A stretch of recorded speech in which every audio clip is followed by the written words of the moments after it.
Hola, ¿qué tal, damas y caballeros? Bienvenidas sean a este su canal, La Sinfonía del Pensamiento. Su servidor y amigo Isaías Cipriano les da la más cordial bienvenida. El día de hoy tengo el gusto y el agrado de presentar ante ustedes un libro fundamental de psicología, El hombre y su personalidad. El hombre y su personalidad. Esta obra se le debe al autor Petar Ciklik. Este autor croata ha sido también catedrático de psicología en la Universidad de Loyola, en Los Ángeles, California, Estados Unidos.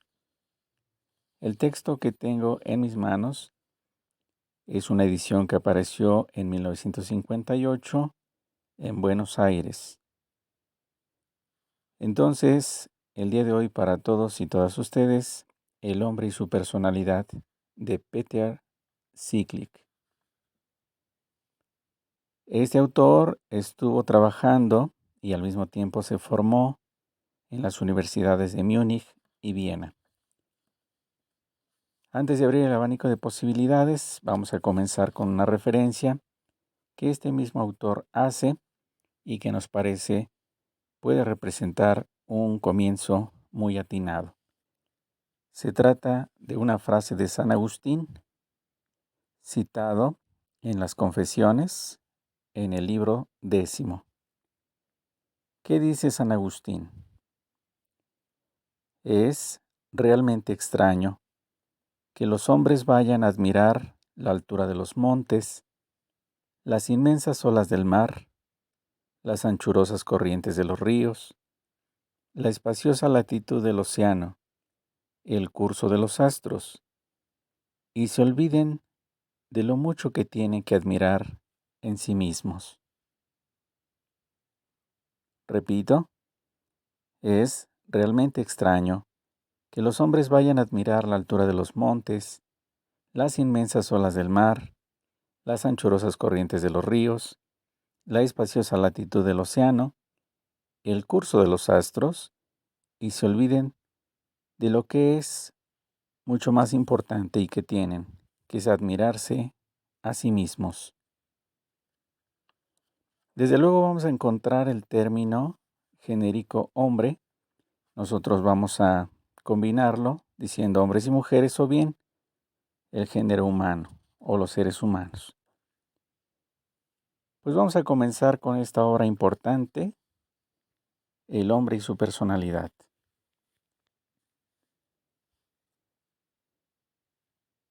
La personalidad humana es una realidad empírica.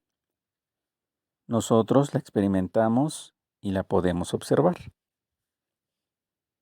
Todos los seres humanos necesitan moldear, forjar, formar y educar su personalidad y su carácter. El deseo de conocer, comprender y explicar las cosas y los fenómenos es por naturaleza inherente a la mente humana. Existe una curiosidad innata en el ser humano. Se trata de nuestra personalidad, de un mundo inmenso, extraordinariamente bello e interesante, que vive y pulula en las profundidades inexplorables,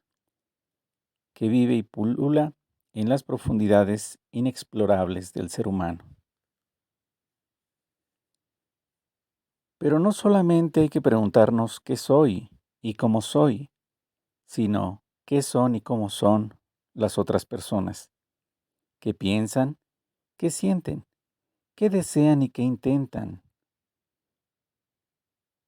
quiénes se mueven alrededor mío, cómo se relacionan con respecto a mí, qué piensan de nosotros, nos estiman o nos desprecian, nos son aficionados o adversos, nos aman o nos odian, cómo, de qué manera podrían influir en la vida psíquica de otras personas, en sus deseos, en sus ansias, en sus intenciones e inclinaciones, en su manera de pensar, de ver, de razonar, en sus convicciones.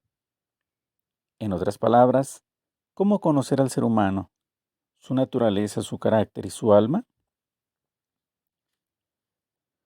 Todo ser humano, cualquiera que sea su vocación o estado, necesita conocer la vida psíquica de las otras personas para poder determinar su posición y su actitud en relación con ellas. Cada uno de nosotros se encuentra en su vida y en sus actividades con diferentes clases de gentes, con buenos y malos, tristes y alegres, caprichosos y amables, nerviosos y tranquilos. Por tanto, es necesario saber ajustarse a todas estas variantes y diversas situaciones y tratar a cada ser humano según su temperamento y su genio. Cada persona representa un mundo especial de pensamientos, deseos, emociones y disposiciones. Lo que es bueno para uno puede ser malo para el otro. Lo que alegra y atrae a uno puede entristecer y ofender a otro. Tratar a todos los seres humanos de la misma manera, proceder con ellos según la misma fórmula, es antipsicológico y por consiguiente antihumano. El éxito de nuestro trabajo y empeño, la felicidad vital, nuestra y ajena, el bienestar de la comunidad y del individuo, dependen pues en gran medida de nuestro saber y proceder psicológicos. ¿Acaso son posibles las relaciones regulares y fructuosas entre el juez y el acusado? ¿Entre el médico y el enfermo? ¿Entre el soberano y el súbdito? ¿Entre el maestro y el discípulo? ¿Entre el sacerdote y los fieles? ¿Entre el ingeniero y los obreros? ¿Entre el oficial y los soldados? ¿Entre el comerciante y los clientes? ¿Entre el gerente y los empleados? Sin un suficiente conocimiento de las cualidades psíquicas del ser humano. Damas y caballeros, estamos leyendo el libro El hombre y su personalidad de Peter Sieglik. Esta obra traducida al español en 1958. Continuamos. Las disposiciones, aptitudes y capacidades psíquicas del ser humano deben preceder a toda pedagogía y a toda educación y formación moral e intelectual del individuo. Las disposiciones, aptitudes y capacidades psíquicas del ser humano deben preceder a toda pedagogía y a toda educación y formación moral e intelectual del individuo. El educador que no conoce las bases somatopsíquicas de su alumno, sus capacidades intelectivas y volitivas, sus necesidades individuales y sus características particulares, su atención, concentración, memoria, temperamento, etc., nunca comprenderá al joven individuo ni le podrá encaminar hacia la formación completa de una personalidad armónica, mucho menos orientarle en la vida y en la profesión. El problema del conocimiento del ser humano, entonces también es un problema de la educación. En una sociedad justa y democrática, debe ser la capacidad psicofísica del yo humano la única recomendación para las funciones y trabajos sociales y profesionales. Cada individuo, sin distinción, tiene el derecho y el deber de elegir su profesión y su trabajo según sus disposiciones, capacidades y aptitudes personales. Por lo tanto, cada ser humano tiene su propia estructura somatopsíquica, su constitución peculiar e individual, su genio singular, su temperamento determinado, su carácter inconfundible, su personalidad concreta y única, y por consiguiente sus predisposiciones, inclinaciones, capacidades y aptitudes psicofísicas congénitas, propias y peculiares. Cada ser humano tiene su vocación, su profesión propia, para la que está dotado y equipado por la misma naturaleza de su ser. Por eso, cada persona reacciona de diferente manera ante distintas actividades. A una persona le atrae cierto trabajo y a otra le repugna y repulsa. Una persona trabaja con agrado en cierta profesión y con desagrado en otra. Una determinada actividad influye positivamente sobre un individuo y negativamente sobre el otro. Cada persona vive su mundo y su ambiente. Tiene sus aspiraciones y sus deseos, sus simpatías y antipatías. Cada tipo humano se incorpora y reacciona de manera característica, peculiar e individual en las diversas situaciones y profesiones. Y de este comportamiento y reacción depende el éxito o fracaso del trabajo y de la vida. Cuando un educador, sin suficiente conocimiento psicológico, indica a un individuo un trabajo o le aconseja una carrera que no le son apropiados, que no corresponden a sus capacidades naturales, acaba por malograr un rendimiento superior. Acaban por no obtener el pleno éxito y hacen al trabajador, al profesional descontento e infeliz para toda la vida. El trabajo o la profesión que no llenan y satisfacen las exigencias físicas y anímicas del ser humano, que no corresponden a sus dotes y disposiciones temperamentales, le hacen insatisfecho, hacen a la persona insatisfecha consigo mismo e inútil y dañosa para la colectividad. Para tal persona su profesión significa una esclavitud insoportable, y sus dotes y capacidades naturales se adormecen, atrofian, degeneran y destruyen.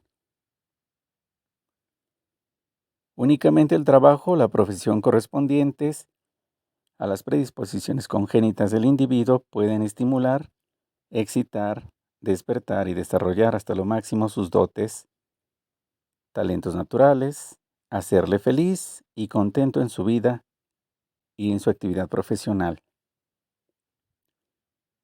Antes que el educador aconseje a una persona joven una determinada carrera o profesión, es necesario que examine bien qué capacidad, elasticidad, plasticidad y dinamismo tiene su inteligencia. ¿Es independiente en el pensar, libre, receptivo, atado de determinada forma? ¿Tiene ante los ojos un fin o sus pensamientos siempre vuelan sin control? ¿Es crítico, constructivo, creador, productivo, agudo, rápido, superficial, profundo, consecuente, constante, espontáneo, claro, ambiguo, equívoco, confuso, teórico, práctico? ¿Qué memoria tiene? ¿Qué fantasía? ¿Qué concentración? Etcétera. La psicotecnia puede medir y valorar la inteligencia humana como también las demás cualidades anímicas, y así reconocer y determinar diversas aptitudes para el trabajo y estimar el rendimiento máximo que puede obtener del esfuerzo del ser humano en las distintas formas del trabajo y de la profesión.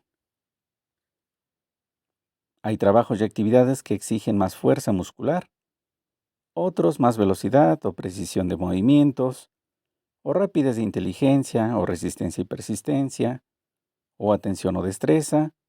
Unos requieren una mente práctica, otros a una persona teórica, unos exigen calma y ponderación, otros un temperamento emocionado y fogoso. Por tanto, se impone al educador una obligación grave de aconsejar y orientar a los educandos según sus disposiciones, cualidades y capacidades para las diversas formas de actividades. Los conocimientos psicológicos son pues necesarios para la protección física, psíquica y moral de las personas y les conduce así a su felicidad vital y utilidad social. No olvidemos que del acierto de la vocación y en el trabajo depende el porvenir y la felicidad del ser humano y de la sociedad. Una orientación y distribución racional de las energías productoras de un país conducen a un rendimiento mayor, a la riqueza nacional, a la prosperidad común, al bienestar social, a la felicidad, a la satisfacción y a la paz de las masas trabajadoras. Por lo tanto, el ser humano que no tiene cariño e interés por su trabajo y su profesión se convierte en una máquina viva, que trabaja mecánicamente, sin entusiasmo, sin amor, sin deseo, de seguir y de conseguir mayor perfección, rendimiento o superación. Todos aquellos a cuyas manos están confiados la educación y el porvenir del ser humano y de la nación deben conocer, por lo tanto, profundamente la naturaleza humana. Damas y caballeros, estamos leyendo el libro El hombre y su personalidad del psicólogo Peter Sieglik, una obra aparecida en 1958. Cada persona llegará al puesto para el que está dotado, para el que ha sido dotada, y podrá con pleno éxito y rendimiento participar en la obra de forjar un porvenir más grande y más feliz para la humanidad. El antiguo filósofo griego Demócrito decía que el destino de la persona es su carácter. Todo ser humano, pues, razona, juzga y obra bajo una influencia de su temperamento y de su carácter. El médico que no trata al ser humano en su totalidad, somatopsíquica, y que no conoce profundamente las relaciones íntimas y causales existentes entre la psiquis y el soma, es decir, entre la mente y el cuerpo, nunca podrá comprender a sus enfermos. El factor somático y el factor psíquico representan los dos elementos sustanciales constitutivos del ser humano, y el prescindir absolutamente de lo psíquico por parte del médico constituye uno de los mayores errores de la terapéutica. No es posible, decía Platón, curar el cuerpo sin tratar el alma. Y si los médicos griegos son impotentes contra la mayor parte de las enfermedades, se debe a su ignorancia del conjunto que tienen que curar. En nuestros días, con demasiada frecuencia, ha sido olvidada en la medicina la persona del enfermo. Vale decir, un cuerpo y un alma reunidos en una totalidad única. Esto se ha olvidado. Por consiguiente, el individuo que sufre y que manifiesta sus sufrimientos frente a una misma enfermedad, de acuerdo con su constitución biopsíquica,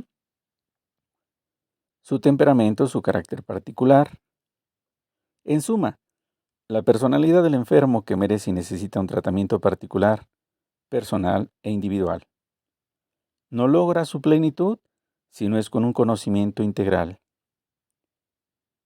Por consiguiente, el conocimiento del carácter individual de una persona se considera en la ciencia médica como la base para diagnosticar la clase de afección morbosa y la causa que la produce, como también para la terapéutica. El factor psíquico tiene irradiaciones importantísimas en las esferas orgánicas, tanto en la vida normal como en la vida patológica. No hay ni puede haber una patología mental sin el estudio previo de la psicología normal. Es necesario conocer previamente las funciones normales del psiquismo humano para después poder comprender las desviaciones y procesos morbosos de la psicosis. La psiquiatría sin psicología no es otra cosa que un diletantismo peligroso y a veces criminal. Por ejemplo, el sacerdote en su labor pastoral y educacional debe poseer de una manera especial el conocimiento del misterioso acaecer psíquico y debe ser psicólogo, conocedor de almas, por excelencia. El director espiritual, la directora espiritual, cometerían un gran error si de igual manera condujeran en la vida espiritual a las personas de diferentes temperamentos y caracteres, ya que cada individuo exige y necesita una dirección especial, un camino particular acomodado a su personalidad, diferentes consejos y ayuda. Quizás en ninguna parte es tan necesario el conocimiento de la psique humana, de sus características y de sus necesidades y de sus exigencias individuales, como en la dirección y en la vida espiritual. Por otra parte, el juez que no estudia la psicología de la delincuencia y no conoce la personalidad psicológica del delincuente, jamás comprenderá completa y objetivamente sus actos criminosos.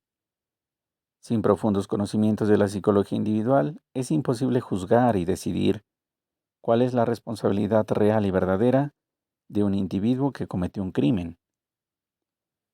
El crimen, como cualquier otra acción humana, es solo una realización o una exteriorización de un acto psíquico libre, semilibre o quizás irresponsable, de una intención de un afecto o acaso de un instinto o de una tendencia subconsciente. En una palabra, es la revelación y manifestación de la vida interior de un individuo, de su personalidad psicológica y ética, de su pensar, querer y sentir normales o anormales. ¿Cómo pues podemos entender el acto exterior, el efecto sin conocer la causa? Es decir, los estados y los dinamismos físicos psíquicos que lo planearon y ejecutaron. Les es bien sabido a los psicólogos y a los moralistas que todo delincuente no es 100% responsable por su crimen. Sin embargo, todos son dañosos y peligrosos para la sociedad. ¿Cómo proteger a la sociedad del delincuente y al mismo tiempo ser justo para con el criminal? Es un problema sumamente delicado y lleno de dificultades jurídicas, éticas y psicológicas.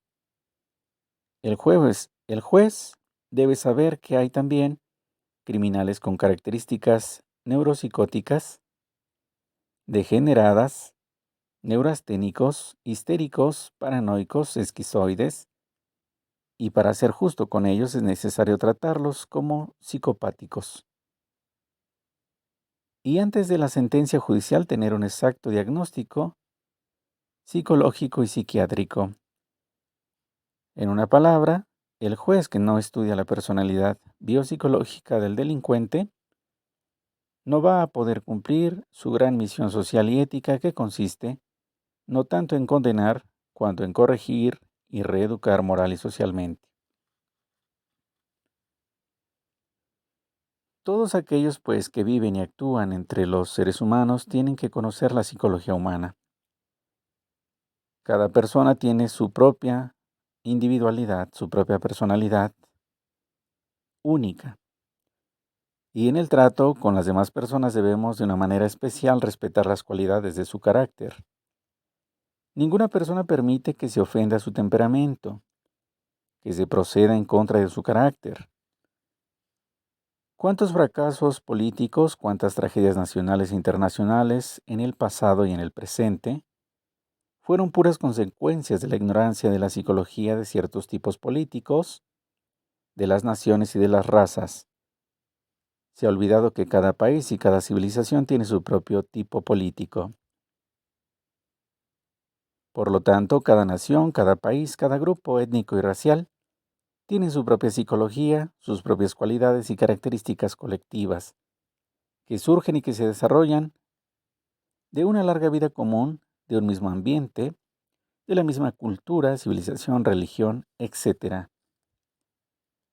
El político y el gobernante que ignoran la idiosincrasia de los individuos, de los pueblos y de las razas jamás tendrá éxito en su actuación política. Por lo tanto, en todos los campos de la vida y de la acción necesitamos conocimientos psicológicos, aún en el mismo deporte. La misma vida será mucho más hermosa y agradable cuando las personas se conozcan mejor entre sí, conociendo las inmensas diferencias, originalidades e individualidades de cada uno de los caracteres y tipos humanos.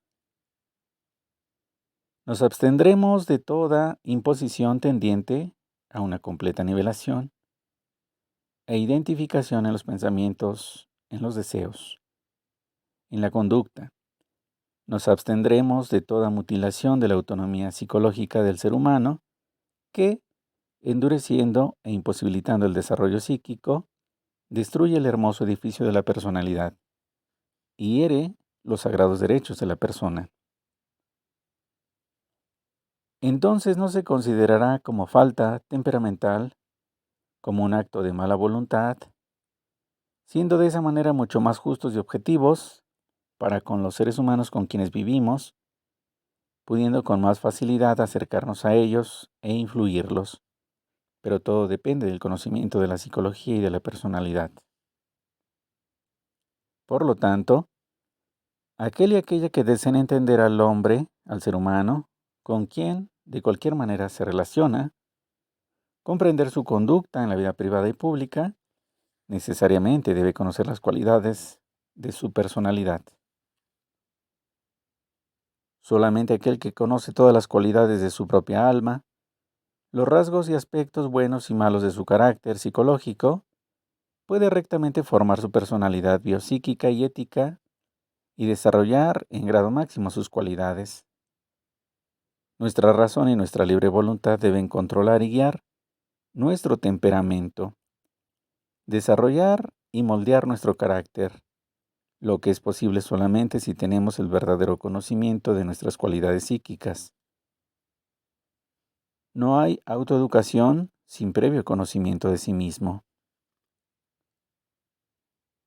Como el genio inmortal del escultor, a través de todos los siglos y de todos los pueblos, manifestándose ahora en la figura de Fidias, ahora de Miguel Ángel, ahora de Rodin, ahora de Mestrovich, esculpe y modela sus estatuas, sus personajes, sus caracteres, así también.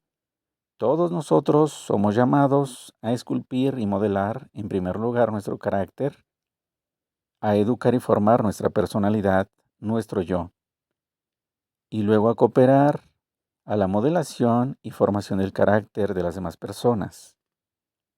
Y para poder cumplir con esta noble misión de esculpir nuevos caracteres y educar nuevos hombres y mujeres, se necesita atisbar y penetrar en el alma humana, descubrir las leyes y las causas del acaecer psíquico, conocer el carácter y el genio propio y ajeno. En la precipitación de los acontecimientos mundiales que excitan y sacuden nuestras almas, el ser humano se ha olvidado de sí mismo, ha construido máquinas extrañas, ha penetrado en los secretos más profundos del cosmos, rompió el átomo y viaja con gran velocidad, incluso la velocidad del sonido, pero ha olvidado que precisamente Él es un gran misterio, un mundo desconocido, un microcosmos extraordinariamente fino y complicado. Descubrir y conocer al ser humano, penetrar en el misterioso mundo de su alma y en la intimidad de su carácter es, pues, mucho más importante y útil para nosotros que cualquier otro saber. Al fin y al cabo, aquí trata de nosotros mismos, del yo nuestro y ajeno, de la felicidad vital nuestra y ajena, del porvenir nuestro y ajeno. ¿Qué les parece, damas y caballeros? Estamos leyendo El hombre y su personalidad, texto aparecido en 1958. El autor, el croata Peter Ciglik, ha sido traducido al español en la editorial Palermo, Buenos Aires, Argentina. Esperando haya sido de su agrado, es un texto sumamente rico, lleno de matices, de colores, de variantes. Vale mucho la pena considerar esta propuesta teórica desde la psicología, puesto que nos muestra la grandeza, el misterio, la profundidad y los alcances también inusitados del conocimiento de la psique humana, de la personalidad humana, del carácter, etc. Muy bien, damas y caballeros, de esta manera estamos llegando al final de esta participación, esperando haya sido de su enorme agrado. Se despide de entre ustedes su amigo Isaías Cipriano. Esto ha sido la Sinfonía del Pensamiento. Muchas gracias por su atención.